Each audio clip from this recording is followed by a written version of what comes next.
along with the states that are either contracted or open in this psychology, there are a series of neutral qualities that one can observe, functions of mind. Recognition, kind of memory, is one of those neutral qualities.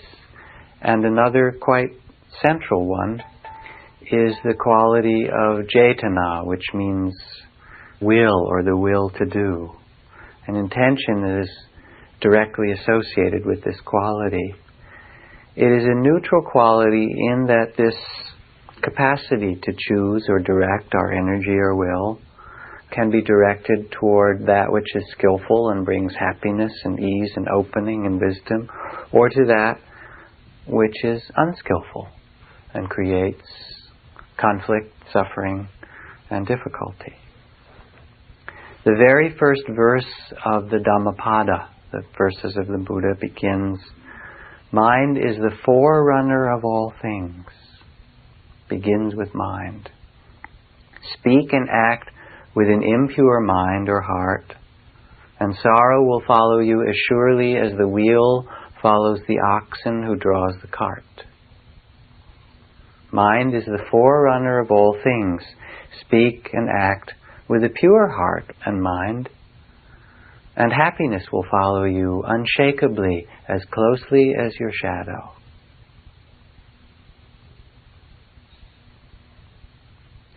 So there's a tremendous power to the mind, this non-physical aspect of our being, to envision, to create, to destroy, power individually to direct our lives, and collectively, cities, whole civilizations arise and pass due to the power of mind. The city of San Francisco, you drive over the Golden Gate Bridge, and when it's not foggy on those days, when you can see it there, this huge kind of conglomeration of shapes and buildings and towers and streets and so forth, they were all imagined by someone. Oh, let's put a street there. How about a building shaped like a pyramid? Put it over there. First it was an image, and then the material form followed that image. That created it. And it's the same thing that will, in the cycles of life, bring cities and civilizations to their end, which happens, just in case you'd forgotten that fact. Right? So mind is this incredibly creative energy. Visualize, imagine, create, and then also destroy. Annie Dillard writes about a Eskimo hunter in the Inuit tribes who had been part of the old ways, and a missionary moved in, a priest. And this priest was giving the Eskimo the teachings of what will happen, heavens and hells and all those kinds of things. And finally the Eskimo looked at the priest and said, "If I didn't know about God and sin, would I go to hell?" And the priest said, "Well, no, actually, not if you didn't know." "Then why," asked the Eskimo, "did you tell me?"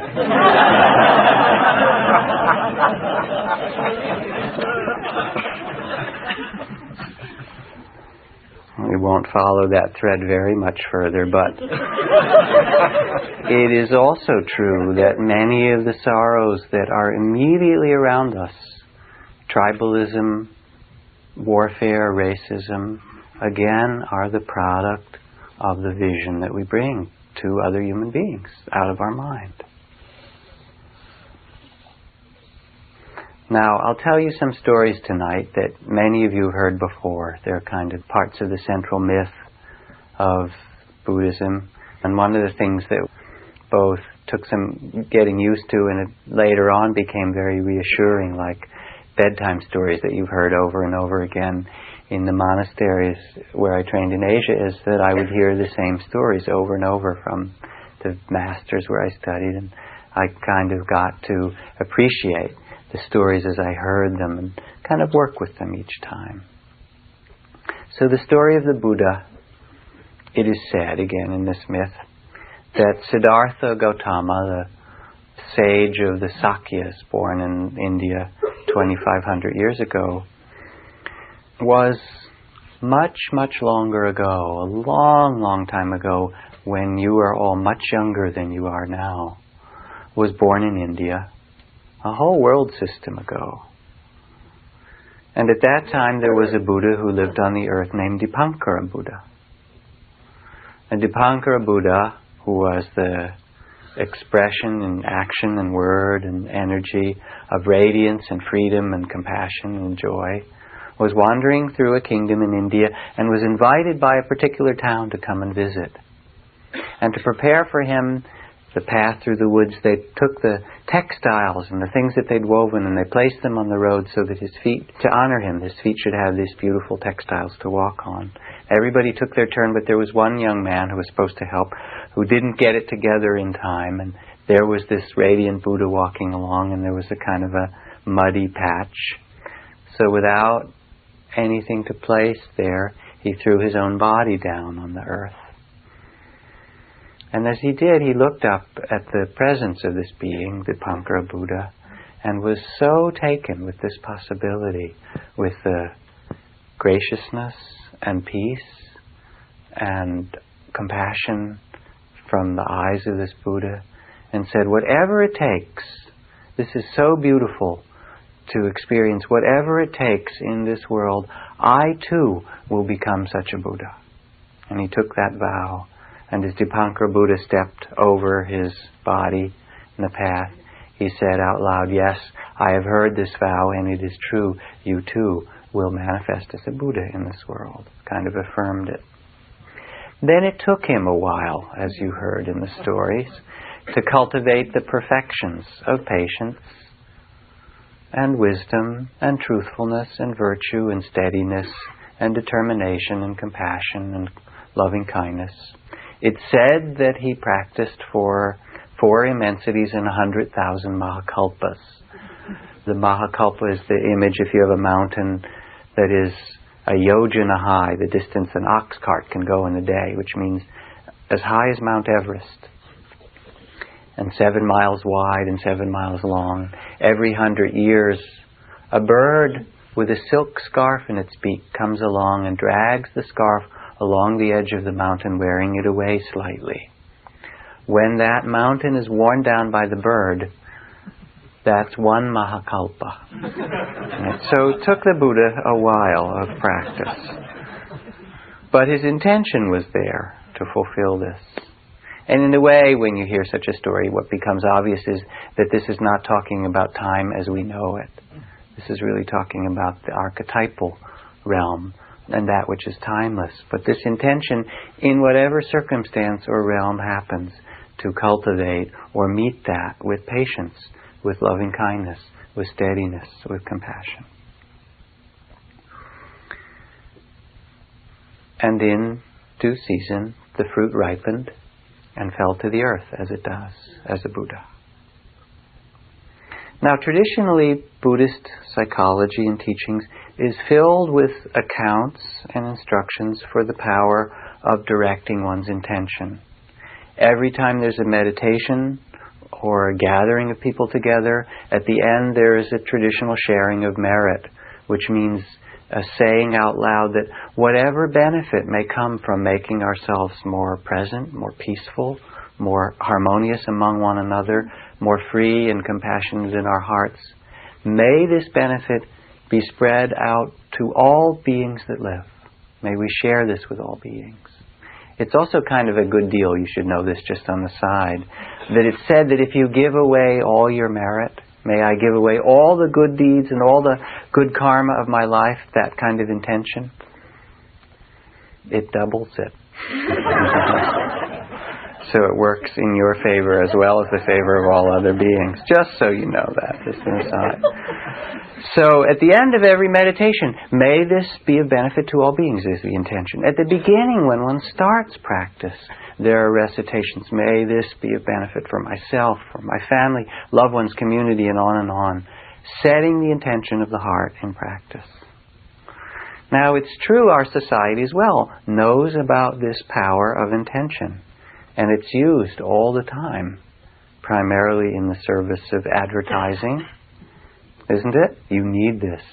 Set your mind on this and you can get it. Or consumerism, or money or politics and so forth. And it's repeated, and they know if you repeat it over and over, then it starts to have a sort of life or force in people's minds. What did you have in school today? A father asked his teenage son. Oh, we had lectures on sex, the boy replied. Lectures on sex? Well, what did they tell you?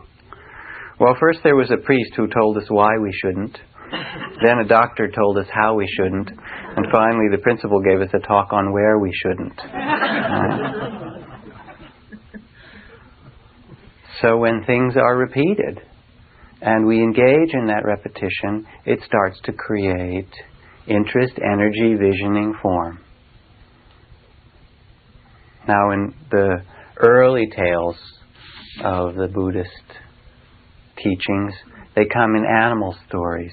When the Buddha spoke of past lives, he used to tell these ancient Indian tales of animals. One is a tale of the forest fire, and this one little parrot who was able to fly away but terribly concerned for his friends on the ground, and so began to dip himself in the river and find a little rabbit or mouse and dive down in the fire and shake a few drops of water and try to save the animals and put out the forest fire. As the story was told, after some time, the gods in heaven looked down, and the seat of one of the gods, the chief god, gets hot, it said, begins to heat up when anything unusual happens on earth. So he looked down and he said, what is this silly bird doing thinking he can put out a whole forest fire? Became interested in this, and out of interest turned into a great eagle and flew down and flew alongside this little parrot and said, what are you doing? The parrot said, I'm trying to help my friends. There's this big fire. The eagle said, but you're a little bird, you can't put out a fire. The little parrot said, at a time like this, I don't need advice, thank you. If you want to help, that's cool. Otherwise, fly off or whatever. And dipped himself in the river and got more, and came over and went back and forth, singeing his own wings. And so the eagle decided to help a little bit and mostly watched in amazement at this bird flying through the flames. And then watched as he would dive down to his friends, the mice, the rabbits, the badgers, the animals of the forest. And he saw such a love from this little bird toward the other creatures that his heart broke open as an eagle and he began to weep. And of course you know what happens when the gods begin to weep. And all of a sudden, there was a great thunderstorm and clouds opened up and the tears of the eagle of compassion for this bird and the animals turned into rain and put out the whole fire. The forest was cool and the animals were free. And the eagle bid his adieu to this parrot and she thanked the eagle. And the story is told in children's language because that place in us, even that's a child, the child in us knows the truth of this as well as any other part of us. The truth of the power of our heart and our intention. Now in the story of the Buddha, to continue, as you all know, the story has it that when the Buddha was born in India, he grew up and lived in the palaces of his father, summer and winter palace, surrounded by luxury, and because his father wanted to keep him in the palace to be a king, he never saw anything that was painful or difficult. He was shielded from that. And yet at some point, this innocent young man said, I must go out and see the countryside. Went out with his charioteer and the countryside was cleaned up. But even though it was cleaned up, he saw what were called the four heavenly messengers that appeared as they do to each of us when we move from that place of innocence into the world. And the first, as he was out looking at the sights of the world, he saw a very old person, 90, 100 years old, tattered, broken teeth, scanty hair, blotched limbs. This is the description in the sutras. Hardly able to hear and see. And he looked at the charioteer. He had never seen someone that old. He said, "Who does that happen to? What is that?" "Oh, it's an old man." "Who does that happen to?" "Everyone, if you're lucky." Gave the Buddha some pause for thought there. Went along further in this journey, and he saw a person very, very ill, who was lying in their own filth, cleaned up by others, fed food, unable to eat, emaciated from it, trembling. And he said, "Who is it that gets sick like that?" He'd never seen someone so sick. The charioteer said, "Most everyone." Further cause for reflection. Then he went further in his journeys, saw the countryside, and at some point saw by the side of the road the corpse of a man who had been lying there for a day. I don't know if you've ever seen a body, as one does in Asia, in the charnel grounds, that's just been out before it's burned, but just take some meat out of your refrigerator and put it out in the sun and see what happens in short order to it. Same happens to a human body. And it was bloated. And remember the first time you saw a corpse, a dead body? It's really indelible. It touches very deeply. And the Buddha said to the charioteer, "To whom does this happen?"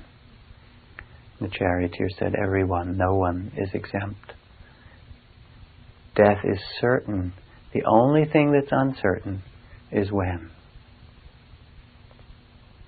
And finally, the fourth of the heavenly messengers, as the Buddha was out, he saw a man with a shaved head and robes, a yogi. And he said, "Who is this?" And the charioteer said, "This is a being who has gone out from the complexities of his life to live simply in the forest and seek a salvation, seek a freedom in the face of birth and death, of what you've just seen." And after seeing this, the Buddha, it's as if he remembered that old part of himself that had taken the vow to awaken. And again, he retook that vow. "I too will leave the beauties of the palace, all the things I have. I must find this secret of freedom." Now, it's not just ancient that this happens. In the forest monastery of my teacher, Ajahn Chah, we would go out on alms round in the morning, and when Ajahn Chah first came to the West, came to our center in Massachusetts, but he brought with him a couple of Western monks, a good friend, Ajahn Sumedho, who was an American monk, to establish a small monastery in England, which has now grown quite large. And when they got to England, they were invited to this little house in London, the English Sangha Trust. And Ajahn Chah said to the monks, he said, "You must go out every day on alms round." And they said, "But this is a weird thing to do in this country, barefoot with a begging bowl. No one will know what we're doing." And he said, "No, you must do it because it is part of your practice as a monk to go. Even if people don't put food in, kids would stop and say, 'What are you?' And they'd explain. Sometimes they'd throw in a little of their lunch or, sometimes nothing. But they would go out every day." Now, it turned out there were two very good reasons for going out. The first, when they asked the teacher further, "Why is it that we go out? We hardly get any food. People think it's strange." And Ajahn Chah looked at them and he said, "You must go out because you are a messenger.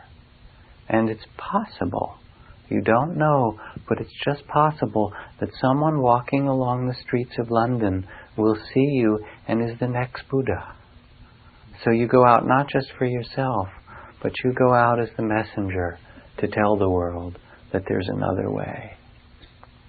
So they went out every day, and one day Ajahn Sumedho, after some months, was walking through one of the parks in London, and a man came jogging by, doing his morning jog, and stopped and said, "What are you?" He said, "Well, I'm a Buddhist monk. I'm a forest monk from the forests of Thailand." Man said, well, where do you live? He said, well, actually, I live in an apartment down the road because that's all that we have to live, and we monks take whatever is given. And the man talked to him a little bit, and he said, well, I have this beautiful forest, and I wondered who would take care of it. Could I offer it to you?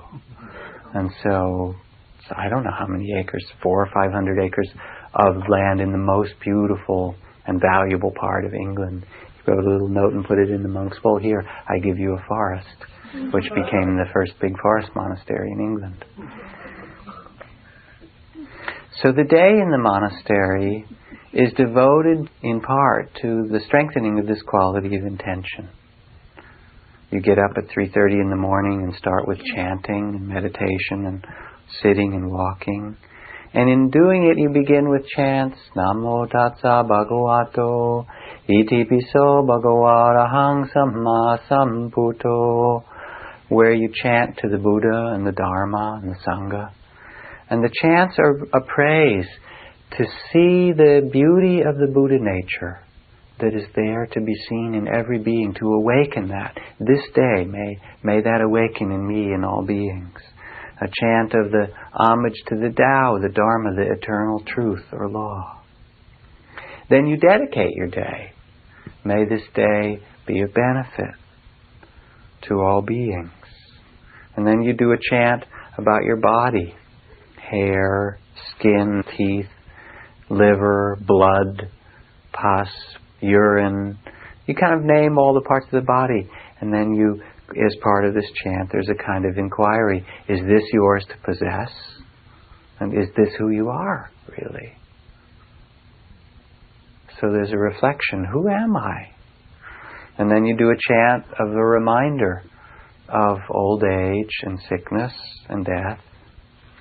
And after all these chants, then there's a dedication. During this day, through sitting and walking words and deeds, may I come to experience the freedom of heart of a Buddha and the great compassion of a Buddha. May I bring that to all beings. Thich Nhat Hanh likes to teach these intentions for lay people as short poems or gathas. Driving your car, you say this little poem as you get in the car. The car goes fast, and so do I. Kind of remembering that the two of you are together. Helps. May I drive in such a way that brings harmony and blessings as I travel to all beings.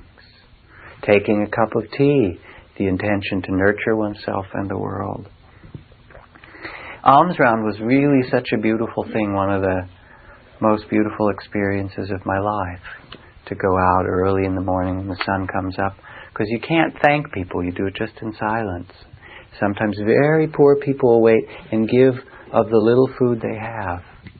And all you can do is take that silently, respectfully, and inwardly say, if these people so love the spirit of the Dharma, so love the truth, and the spirit of renunciation and compassion and awakening that the monks represent to them, to give their little bit of food, all I can do is take that and dedicate my own life to fulfill that.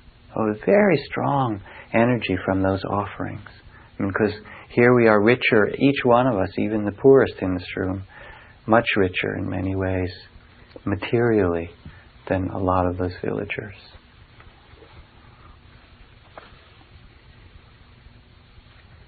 So this is the power of intention. Intention creates what will happen. From the Buddhist teachings, thought leads to deeds. Deeds become habits. Habits harden into character. Character shapes our world. So watch the ways of your thoughts with care and see that they spring out of love for all beings. Elizabeth Kubler-Ross likes to talk in her hospice work about how people die in character. How you live is generally how you end up dying. And I know this month, 1 year ago, was the time that I spent with my father as he died. It was just been 1 year. And because he had lived with a great deal of fear and paranoia, that was what was there for him as he died. I could try to reassure him and hold his hand and be with him, which helped some. But the patterns are very, very strong in us. What you practice over and over is what becomes. So this friend who went to study with the Tibetans in the 1960s and was kind of wondering about Tibetan Buddhism, but was taken by the simplicity and the warmth and the humor and the love of the Tibetans, who had lost everything of outer circumstances that we would value, their land, their country, their status, their wealth, all of those things, and yet the Tibetans remain, for the most part, incredibly joyful and gracious and generous people. And he went to meet this teacher who became his teacher, Kanjar Rinpoche.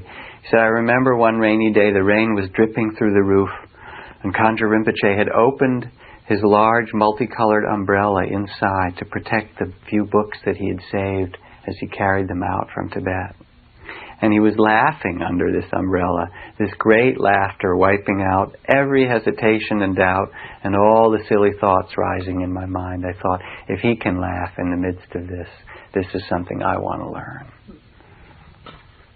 So what we practice becomes what we bring into life and what happens to us.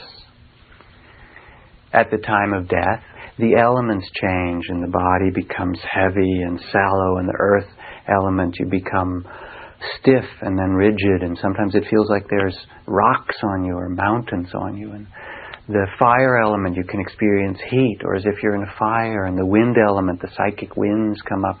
It's not very easy to go through that kind of process and stay true to your heart, to your intention.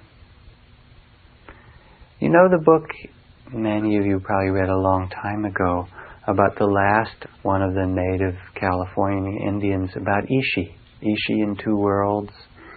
Well, one of the most extraordinary stories about Ishi is that in his particular tribe, he had told the anthropologist that he was working with many of the teachings and chants and songs of the tribe, but there was one that was particularly secret, that was never to be given to anyone outside the members of that tribe.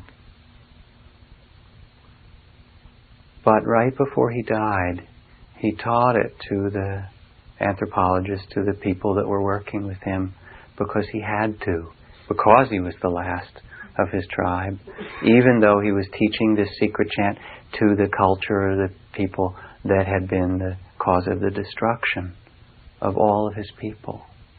And the song that he taught was the song that has to be sung after a tribe member dies, to sing them to the land where the others who have gone before them will greet them. And so it was necessary to teach this last secret song so that when he died, he could be sung to the place of the ancestors.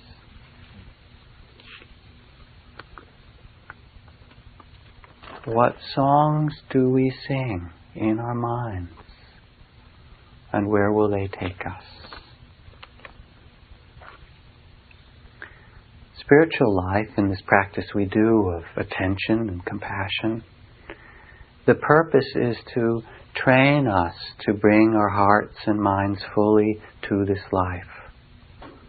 So the Buddha sat down under the Bodhi tree, as you do each time you sit, to awaken, only he made perhaps a slightly stronger intention than you do.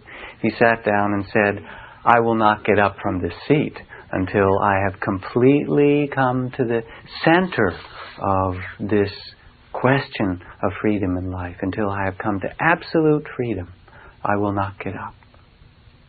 And all these difficulties came until he finally asked the goddess of the earth herself to bear witness to his patience and truthfulness and dedication and compassion, life after life, to bear witness to the fact that he and we have a right to sit on this earth and to awaken. And then, in the watches of that night, first he saw, as his mind cleared, all the past lives, thousands of them, his life. And then as the night grew on, he looked and saw the karmic patterns of beings everywhere, being born in different forms, following the intention of their thoughts and hearts and deeds again and again. And then finally, in the midst of that, he came to the untangling or freedom, to see that it is possible to let go of this body of fear, of grasping and attachment and identification, and to become absolutely free and selfless in the midst of it all, to rest in universal peace and compassion, which he called Nirvana. And that's there anytime we open to it. When you awaken in any moment, what you discover is that what you looked for, what you sought, what we longed for to be free, was always here. It's nowhere else. We just didn't know. Now, what's interesting for most of the people that I know, unlike perhaps the story of the Buddha, is that it doesn't just happen once. But there is this reawakening again and again. One Zen master called it enlightenment after enlightenment, one after another. Or another said, today's satori is tomorrow's mistake. That is, you have this moment of awakening, but you can't hold on to it again the next moment. In Tibetan practice of dream yoga, as you do the meditation, happens in Vipassana as well, when we, especially in longer retreats, number of weeks or the 3-month retreat we teach each year, after a while, for many people, the mind becomes very still and so present that as you lie down to sleep, your dreams become lucid and you become aware of the whole process of sleep and dreaming. But it can also be cultivated. There are Western techniques for lucid dreaming. Tibetan dream yoga is done when someone has mastered some basic meditation skills of concentration and calm. Usually it's taught during a 3-year retreat, after a year or 2 of practice. Then the dream yoga begins by setting the intention, this evening when I lie down to sleep, may I be as clear and lucid in falling asleep and dreaming as I am in meditation now. And that intention is repeated over and over and over and over again for a number of days, a couple weeks. And at some point, by the power of that intention, combined with the steadiness that's been cultivated in mind, most people then begin to experience that sleep becomes just like another meditation. The power of intention. In deep meditation, it's wonderful to work with. When concentration is ripe, when you are very still and the mind becomes malleable and pure and not distracted by thoughts and fears, when you've let go of those, then you can use the power of intention for all different kinds of states. When the mind is very pure, you can sit and say, may rapture arise. Just say the word to yourself and your body becomes filled with bliss. It just happens. It's wonderful. May I be filled with light, and it just happens like that. Or may I enter a state of absolute stillness. Different kinds of states you can set your intention on, and because the mind is so directed and steady and pure, it happens. It's wonderful to do. And whatever things that you've enjoyed playing with, if you like skiing, or you like movies, or whatever it happens to be, this kind of play is fantastic. It really is. And in the same way, when the mind is very well trained and skilled and deep in steadiness, you can direct it to all kinds of understandings. May I see the arising of consciousness. And you notice how consciousness plays with the senses through that intention. Or may I see the state of consciousness that shows the dissolution of life and death. And that will appear to you. All these things. So intention is a very powerful thing. Now it's important also to understand that it has certain limits. There are certain things which no yogi, no angel, no God, no being in the universe can control or bring about. What things are these? That what is subject to old age should not grow old. That what is subject to sickness should not be sick or death. should not die, that it was subject to decay, or pass away should not pass away, and others such as that. And then the Buddha goes on. He says, suppose that a person comes along with a huge flaming torch and says, I will light the Ganges River on fire. Will it do them any good? Or they come with a shovel and a bucket and say, I will dig up this earth. I am tired of this earth and I will dig it up. Will that do them any good? In the same way, you can say, I won't grow old. Good luck. Right? Or I won't die. Or things won't change. So the way we need to understand the limits of intention is that intention works when it is tuned with the truth of reality. Can an apple seed create a mango? It doesn't. You plant an apple seed, it makes an apple tree. And when you plant it, you can water and fertilize and give it proper conditions, and then a beautiful apple tree grows. In the same way with the quality of intention, we awaken our own Buddha nature. We manifest what is perfectly possible for every human being, which is to be a Buddha. Just like the most beautiful rose doesn't try to be a sunflower or a columbine, although they're beautiful too, it is in itself a rose. So the intention for us that is most central is to fulfill our own true nature.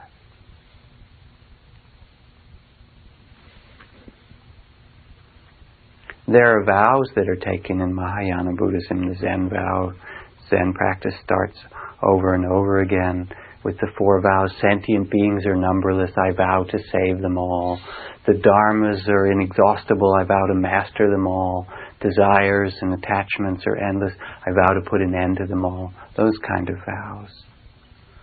But does that mean that we are going to do that? We're going to save every other being? That would be kind of messianic and perhaps slightly overly grand, don't you think? Shantideva says, even when I have done things for the sake of others, no sense of amazement or conceit arises. It is just like having fed myself.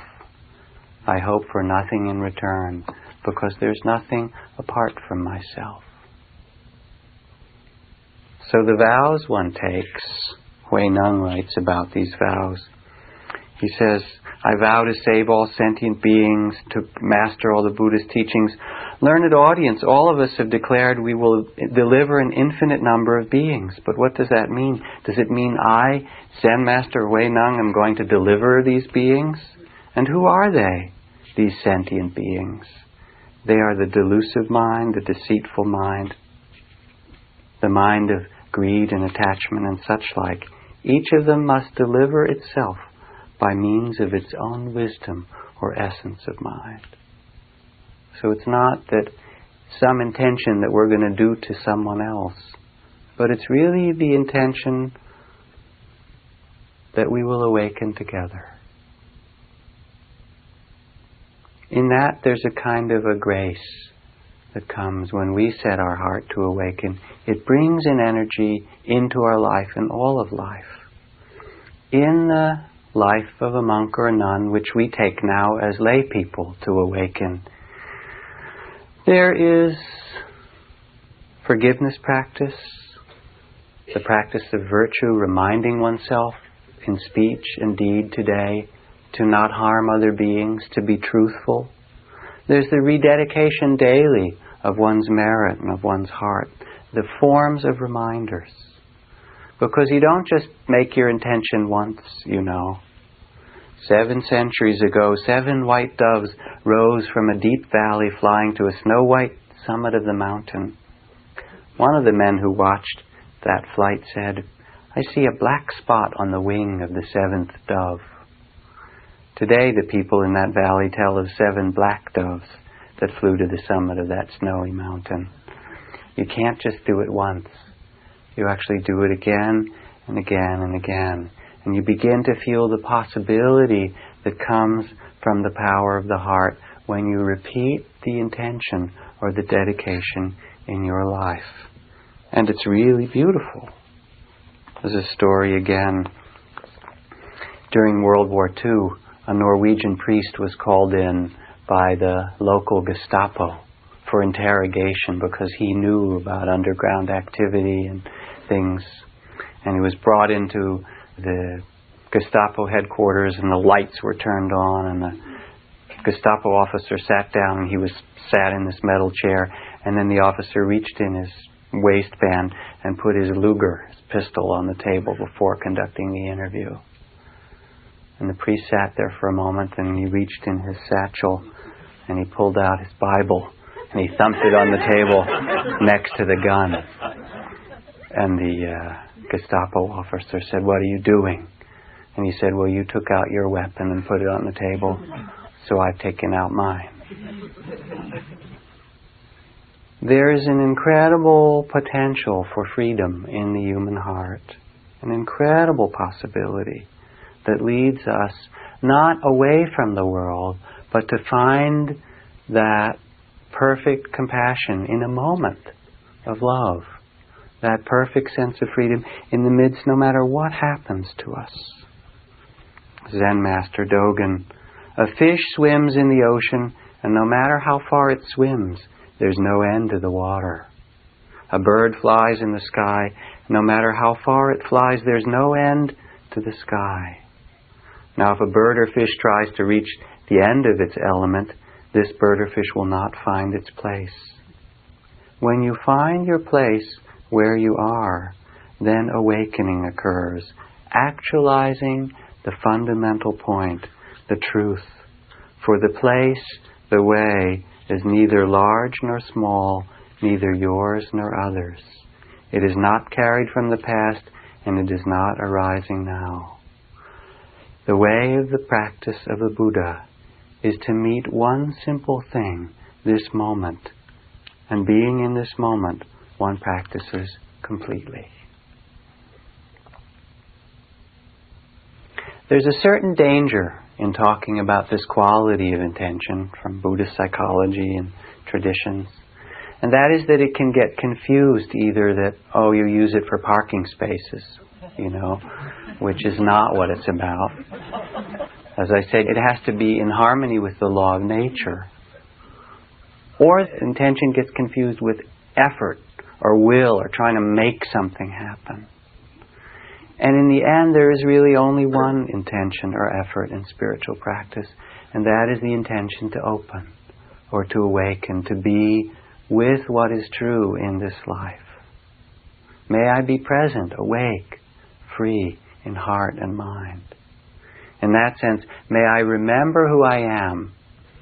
That Hindu song, "The child in the womb," may I not forget who I am, and then as soon as it's born, "Oh dear, I've begun to forget already."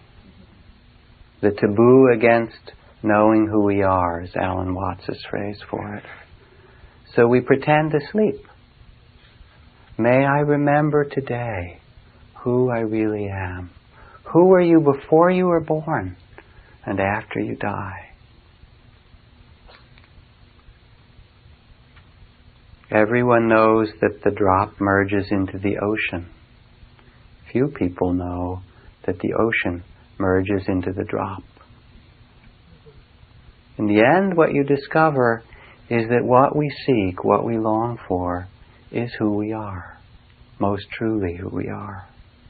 And so this intention to awaken, to remember, gives joy, tremendous strength, malleability, patience, all those things, not because you even cultivate them over 100,000 Mahakalpas, but because they're your birthright, your true nature. Martin Luther King: "I still believe that standing up for the truth is the greatest thing in the world. This is the end of life. The end of life is not to be happy. The end of life is not to achieve pleasure and avoid pain, which you can't do anyway, is it? The end of life is to do the will of God, to act with truth, come what may." And on Gandhi's tomb, if you go in India to where Gandhi's body was burned in the Ghats along the Ganges outside of Delhi. There's this great green lawn and a big stone wall. Very, very peaceful place. And carved in the stone wall is one saying from Gandhi: before you act, before each act of your life, before you act, think of the poorest person that you have met and ask yourself, will this act be of any benefit to them? This was the intention of Gandhi's life. And that intention had so much truth and love and care to it that it transformed millions and millions and millions of people. You might study or work with intention. You might study, for example, the intention that's there when you speak with others.